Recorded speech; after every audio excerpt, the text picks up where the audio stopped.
కూటమి ప్రభుత్వం చేసిన మోసాలకు దగాపడ్డ బాధితుల పక్షాన వైఎస్ఆర్ కాంగ్రెస్ పార్టీ ప్రజాస్వామ్యబద్ధంగా నిరసన కార్యక్రమాలు చేస్తూ ఉంటే పచ్చనెత్తలు తట్టుకోలేకపోతున్నారు.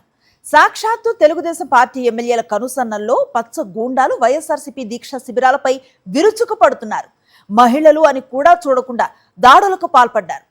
కట్ చేస్తే దాడులు చేసిన వారిని వదిలేసి బాధితులపై కేసులు పెట్టారు.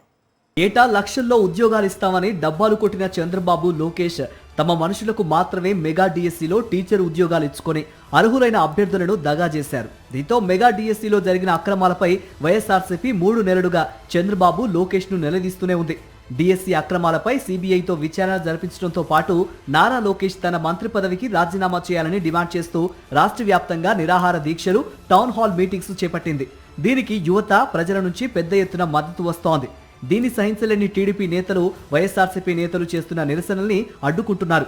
పోలీసుల సమక్షంలోనే బోండా ఉమ్మతో పాటు టీడీపీ గుండాలు, గంజాయి బ్యాచ్ మల్లాది విష్ణుతో పాటు వైఎస్ఆర్సీపీ మహిళా కార్యకర్తలపై దాడులకు పాల్పడ్డారు. ఎమ్మెల్యే బోండా ఉమ అనుచరులు రౌడీ గ్యాంగ్ చేసిన దాడులపై ఫిర్యాదు చేస్తే ఆ ఫిర్యాదుపై స్పందించకపోగా టీడీపీ నేతల ఆదేశాల మేరకే వైఎస్ఆర్సీపీ నేతలు, కార్యకర్తలపై కక్ష సాధింపు చర్యలు మొదలుపెట్టారు. మాజీ ఎమ్మెల్యే మల్లాది విష్ణుతో పాటు 100 మందిపై సత్యనారాయణపురం పోలీసులు కేసు నమోదు చేశారు. వైఎస్ఆర్సీపీ నేతలపై టీడీపీ రౌడీ మూకలు దాడులు చేసినట్లు స్పష్టమైన ఆధారాలు ఉన్నప్పటికీ ఎమ్మెల్యేపై చర్యలు తీసుకోలేదు.